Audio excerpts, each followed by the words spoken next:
Hello and welcome to day number 9 of my 10-day tackle. We're almost there. Today we're going to talk about tabletop wargaming and my addiction to this game. So I've been playing competitively tabletop wargaming since 2005. Initially I played a game called Warhammer Fantasy. That got changed to Warhammer Age of Sigmar. And we are currently in our 3rd edition of that game. The game primarily focuses around 4 main factions that are vying for domination in the world. The 4 factions are Order, Death, Chaos, and Destruction. Under each one of those, there's a variety of different armies. From there, the best way to get started if you wanted to get into the game is to pick up the starter box. So starter box looks something like this. In the starter box, you get the assembly instructions for the models. You get a gameplay book that allows you to play with the models in this box. It's almost like a board game, but it lays the foundation for you to get your head around the mechanics of the game, and it gives you the course rule set. Now, the rules in the box are the mini rule book. They give you all the core rules, but the official big rule book right here, this one has a lot more information. As you can see, it's a lot bigger book, and this one will take you through all the fluff behind the world and more in-depth instructions on how to play the game, and it's the starting point. From there, you will also need to get the General's Handbook.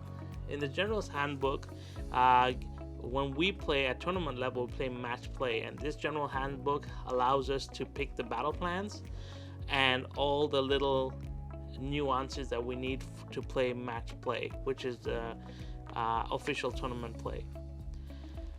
After you've learned the mechanics of the game and you think that you want to get into it, you then go ahead and pick your faction. Now, there's a lot of variety. I tend to play a lot of Chaos and Destruction, so majority of my armies come from those 2 factions, from those 2 orders, I guess. The first thing you do is you go and find models, or you go and find the models that you really like, and then you pick up their rule book. So now we're at book number 3, and in this rule book there is the battle tactics and the artifacts and the war scrolls for your whole army, right? So once you pick up the rulebook, you can start to write down or create a list. So this is the first part of getting into wargaming, is what sort of army type would you like to assemble? So the army are built with a variety of different models, from really small infantry models to cavalry to some big monsters and even bigger monsters, right? So there's a lot of variety and a lot of units to go through, right? Once you've picked your army and you've put it together and you have a list that you like, you're ready to collect your army. That means going down to Games Workshop or any hobby store. I have a local hobby store here that supplies my models, and you pick up your army box. So you pick up your models. So the models come in these beautiful prepackaged boxes. Inside the box, you'll find a set of instructions and your sprues. So on these sprues, most of the models are plastic. So and then you get all your sprues, and then on the sprues, all your pieces. So you gotta clip them out, you gotta put them together and assemble the model.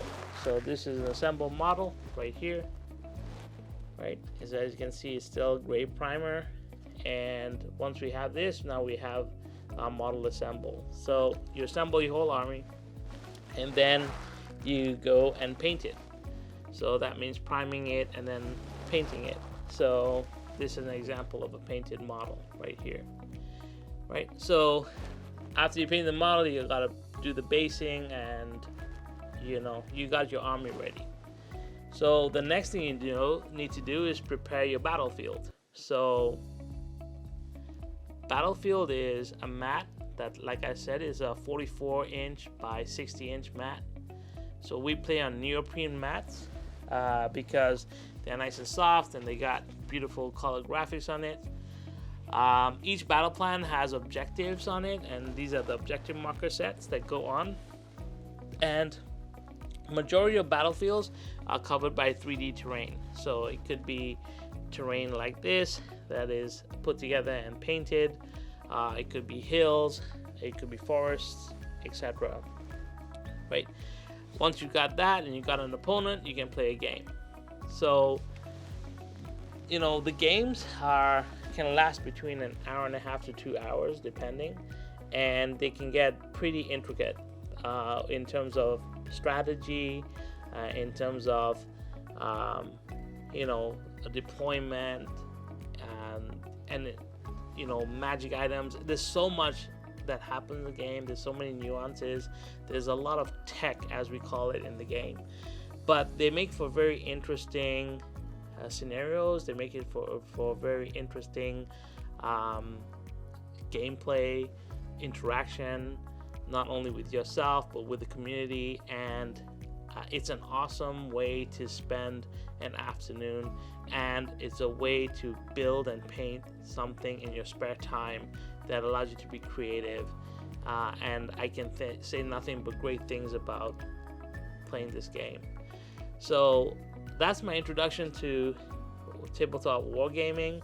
I will be going through some of my core lists in my factions that I play, and I will be bringing in some battle reports. I'll bring in some guests that will be speaking about why they got into the game, what it means to them,